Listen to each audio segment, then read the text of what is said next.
Salam sejahtera untuk kita semua. Di sini saya Salsabila Sahnial selaku mahasiswa dari Prodi Pendidikan Fisika kelas 1A Pendidikan Fisika akan memaparkan materi biologi dasar yang bertemakan genetika.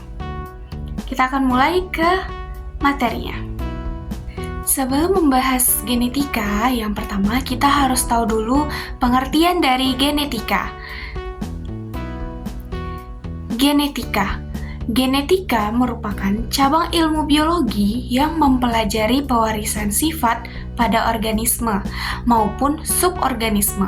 Suborganisme ini seperti makhluk-makhluk yang tidak dapat kita lihat dengan mata telanjang seperti virus. Secara singkatnya, genetika juga dikatakan ilmu tentang gen dan segala aspek yang mencakup gen seperti DNA, RNA, dan lainnya. Kajian genetika ini dimulai dari wilayah subseluler seperti yang pertama ada genetika molekuler, yaitu fokus pada DNA, RNA, dan protein sebagai molekul pembawa informasi genetik. Yang kedua, itu ada genetika seluler, kajian tentang bagaimana gen ditransmisikan dari sel induk ke sel anak. Genetika individu atau organisme mencakup hukum Mendel, pola pewarisan, dominansi, kodominansi, pewarisan terkait kromosom seks. Yang keempat, ada genetika populasi atau genetika yang paling tinggi nih, yaitu kajian tentang distribusi dan variasi gen dalam populasi. Atau secara lebih rincinya, kita dapat mengartikan juga, genetika ini berusaha menjelaskan mengenai material unsur pembawa informasi untuk diwariskan atau bahan genetik. Bagaimana informasi itu diekspresikan atau bisa kita sebut ekspresi genetik, dan bagaimana informasi itu dipindahkan dari satu individu ke individu lainnya atau pewarisan genetik. Serta mekanisme pewarisan informasi itu sendiri seperti ada meiosis, gametogenesis, dan hukum Mendel. Selanjutnya, kita akan masuk ke materi utama kita yaitu tentang gen. Yaitu, gen adalah unit dasar hereditas dalam organisme hidup yang membawa informasi genetik dari satu generasi ke generasi berikutnya, seperti dari ibu kita yang diturunkan ke anaknya atau ke kita. Nah, gen ini terdiri dari segmen-segmen atau bagian DNA yang mengkode instruksi untuk sintesis protein atau RNA yang spesifik. Nah, gen ini juga mengatur berbagai fungsi biologis dan menentukan karakteristik dari organisme, seperti warna mata, tinggi badan, dan bentuk rambut.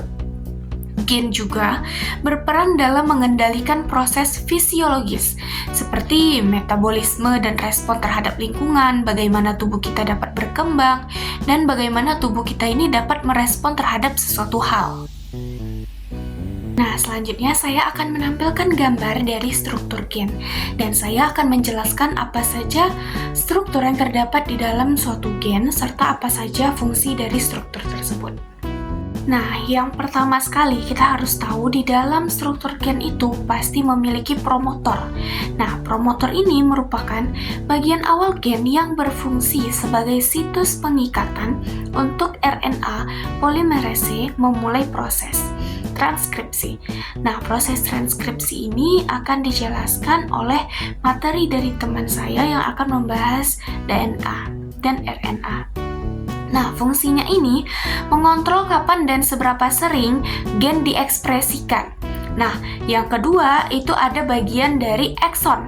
Nah, ekson ini bagian gen yang mengkodekan protein. Nah, ekson tetap ada di dalam RNA. Meskipun RNA telah melakukan proses yang namanya proses splicing. Nah, splicing ini adalah proses di mana RNA yang dibuat dari DNA dipotong dan disusun ulang.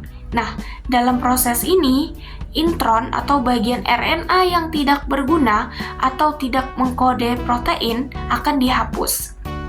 Sedangkan ekson atau bagian RNA yang berguna dan mengkode protein akan disambungkan, yang akan membentuk suatu rangkaian. Nah, hasil akhirnya adalah mRNA matang yang siap untuk diterjemahkan menjadi protein. Nah, fungsinya tadi untuk membentuk urutan protein yang terdapat di dalam translasi, agar kita bisa membedakan urutan proteinnya dan mana yang duluan, mana yang akhir. Nah, yang ketiga ada intron, yaitu bagian gen yang tidak mengkode protein. Intron dihapus dari mRNA selama splicing, seperti yang saya jelaskan tadi. Nah, fungsinya itu berperan dalam regulasi gen dan variasi genetik. Yang terakhir atau tahap bagian akhir yaitu terminator. Nah, terminator ini adalah puncak atau bagian akhir gen yang menandakan akhir dari proses transkripsi, di mana kedua proses tersebut selesai. Nah, fungsinya itu menginstruksikan RNA polimerase untuk berhenti membuat RNA. Nah, selanjutnya kita akan lanjut kepada gen atau pekerjaan khusus yang dimiliki oleh gen. Nah, setiap gen memiliki pekerjaan khusus yang harus dilakukan. Seperti yang pertama, Anda menyimpan instruksi untuk membuat protein. Yang kedua, mentranskripsi DNA menjadi RNA.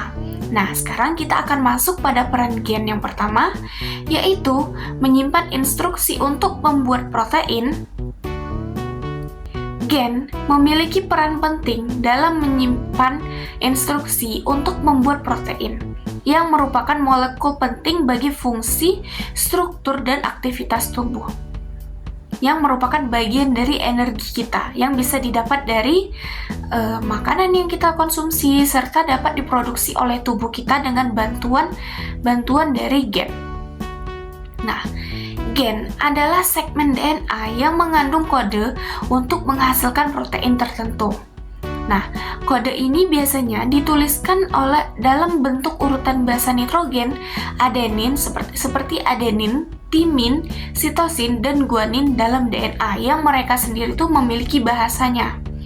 Nah, gen ini berfungsi sebagai blueprint. Blueprint ini merupakan cetakan bagi tubuh untuk membuat protein. Nah, protein ini akan berperan dalam fungsi penting seperti membangun struktur tubuh, misalnya ada kolagen, dan mempercepat reaksi kimia seperti enzim, dan berperan dalam komunikasi seluler atau hormon. Tanpa gen yang menyimpan dan menginstruksikan pembuatan protein, tubuh kita ini tidak dapat menjalankan fungsinya yang sebagaimana mestinya. Oleh karena itu, gen ini penting bagi tubuh kita. Nah, yang kedua ada mentranskripsi DNA menjadi RNA. Nah, peran gen dalam transkripsi adalah menyediakan template. Template ini semacam tempat atau wadah yang mengarahkan RNA polimerase untuk membuat RNA. Proses ini adalah langkah awal dalam DNA berubah menjadi RNA dan berubah menjadi protein, dan sangat penting untuk ekspresi gen dan fungsi biologis kita. Nah, berdasarkan pemaparan materi tadi, maka berakhir juga tugas video biologi dasar saya yang berjudul genetika. Nah, semoga dengan pemaparan video tadi dapat menambah pemahaman kita semua. Terima kasih.